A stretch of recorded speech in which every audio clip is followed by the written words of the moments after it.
Economy से लेकर technology तक उत्तर कोरिया कहीं भी रूस के मुकाबले नहीं ठहरता। फिर वो कौन सी चीज है जो दोनों देशों को करीब ले आई? क्यों पुतिन कभी किम जोंग उन की तारीफ करते हैं तो कभी उन्हें लग्जरी गाड़ियां भिजवाते हैं, और अब खुद उत्तर कोरिया भी पहुंच गए हैं। क्या पुतिन और किम जोंग की मुलाकात दुनिया के लिए घातक साबित हो सकती है? और सबसे बड़ा सवाल तो ये कि नॉर्थ कोरिया के सन की तानाशाह और रूसी राष्ट्रपति की ये दोस्ती अमेरिका सहित पश्चिमी देशों को क्यों खटकने लगी है? नमस्कार, मैं हूं रोहन शर्मा और आप देख रहे हैं न्यूज नेशन। हाल के सालों में रूस और उत्तर कोरिया बहुत तेजी से करीब आए हैं। खासकर रूस और यूक्रेन की जंग के बाद ये दोस्ताना बढ़ा है। पिछले साल सितंबर में पुतिन और किम जोंग उन की मुलाकात हुई थी। तब किम जोंग उन रूसी शहर पहुंचे थे और अब करीब 2.5 दशक बाद यानी 24 साल के बाद ये पहला मौका है जब कोई रशियन प्रेसिडेंट उत्तर कोरिया गया। यहां बता दूं कि 1999 में रूस के राष्ट्रपति बनने के अगले ही साल पुतिन उत्तर कोरिया गए थे, लेकिन तब उन्होंने किम जोंग उन के पिता किम जोंग इल से मुलाकात की थी। डिफेंस एक्सपर्ट्स कहते हैं कि उत्तर कोरिया के पास बहुत बड़ी डिफेंस इंडस्ट्री है जो खासकर लार्ज स्केल प्रोडक्शन में माहिर है। रूस जब यूक्रेन के साथ जंग में गया तब उसे इस बात का अंदाजा नहीं था कि ये लड़ाई इतनी लंबी चलेगी, लेकिन जैसे जैसे लड़ाई आगे बढ़ी तो रूस को एक ऐसे पार्टनर की जरूरत महसूस होने लगी जो उसकी हथियारों की कमी को पूरी कर सके। यही वजह है कि इस रेस में रूस को नॉर्थ कोरिया सबसे आगे नजर आया। जानकारों का तो मानना है कि रूस को सिर्फ नॉर्थ कोरिया से हथियार ही नहीं चाहिए, बल्कि किम जोंग से दोस्ती बढ़ाकर पुतिन ये दिखाना चाहते हैं कि रूस अपने मुताबिक वर्ल्ड ऑर्डर तय करने के लिए स्वतंत्र है। यूएन की सिक्योरिटी काउंसिल ने रूस और नॉर्थ कोरिया पर हथियार सौदे पर सैंक्शन लगा रखा है।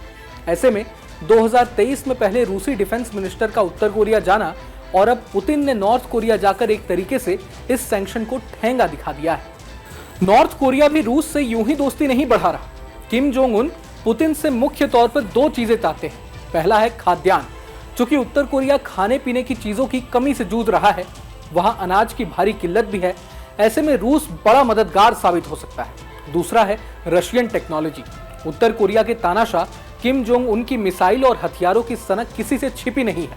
किम को उम्मीद है कि रूस उन्हें सैटेलाइट से लेकर न्यूक्लियर पावर सबमरीन जैसी टेक्नोलॉजी दे सकता है।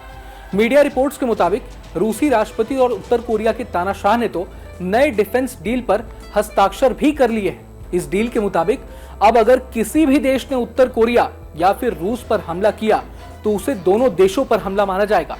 ऐसे में दोनों देश मिलकर लड़ेंगे।